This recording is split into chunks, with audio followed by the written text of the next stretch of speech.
Good morning. Today I got the day off, so I'm gonna do some plant chores. Literally one of my favorite Hoyas. So super fast. I actually win this as a one leaf cutting at a raffle, and it's grown so much.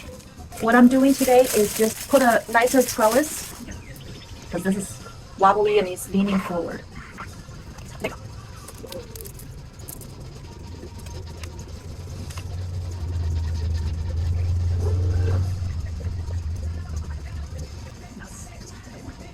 Isn't it pretty?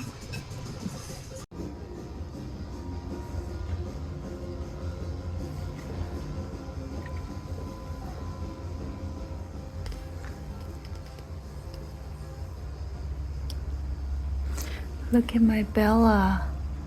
The pedungles it gets. So many of them.